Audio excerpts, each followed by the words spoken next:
welcome back to the channel. So today I'm gonna be reviewing the Mathews Phase 4 33.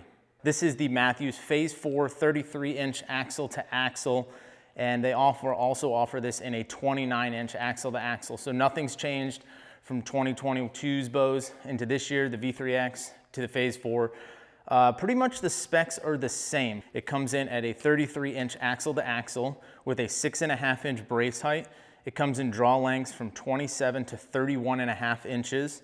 The IBO speed on this bow is 336. It comes in draw weights that are 60, 65, 70, 75 pounds with let-offs at either 80 or 85%.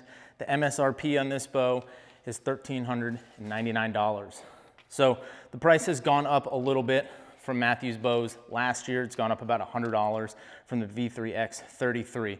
There are some big improvements that Mathews did make for this year. They continue to push the boundaries on what is possible and what they can do to kill and deaden the sound of bows.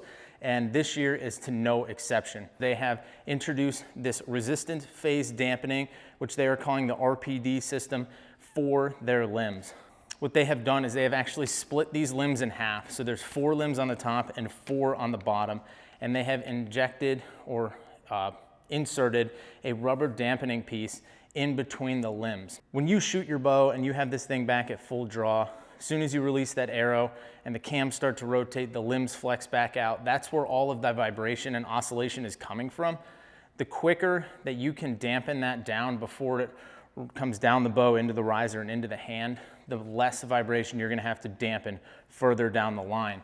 So the more you can dampen it right from the source, the quieter and less vibration this bow is going to have. That's exactly what Mathews has done by splitting the limbs and putting this proprietary design inside of it. They are killing a lot of vibration and dampening right from the source. After shooting this bow and comparing it with my V3X, it is definitely a little quieter and it is definitely a little less vibration. It's got a little less hand shock. Is it 50% less?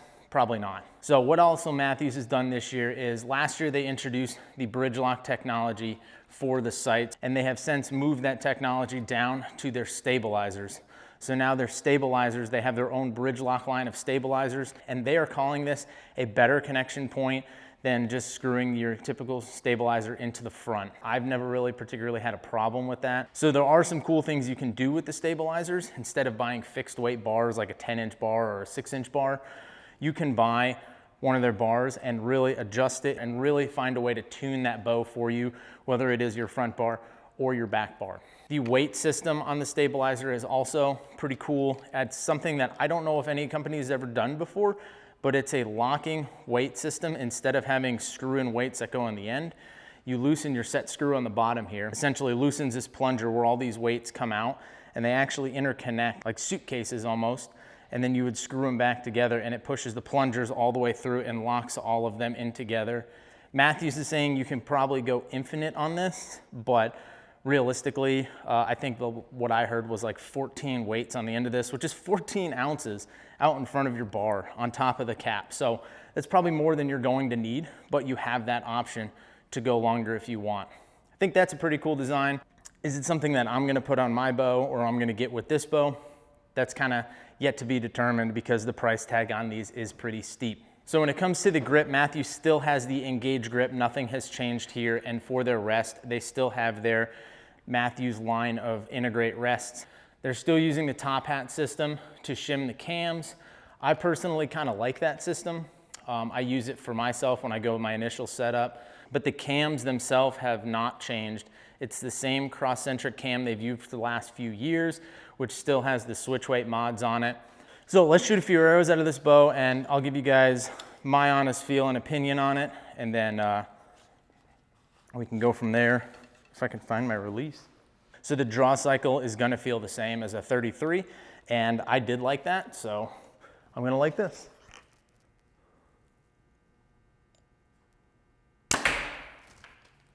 Yeah, the bow just draws really smooth, holds well, and it is a little quieter than shooting my V3X. Mathews has done a great job over the years of just creating bows that are just absolutely dead in your hand. They have no jump. They're not twitchy. They're not vibrating a lot after the shot.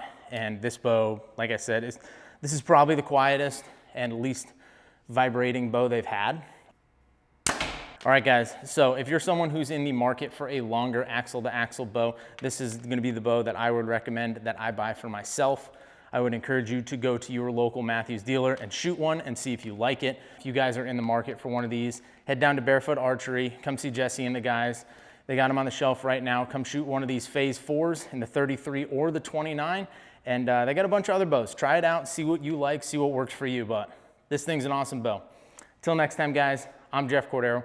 We'll check you out on the next video.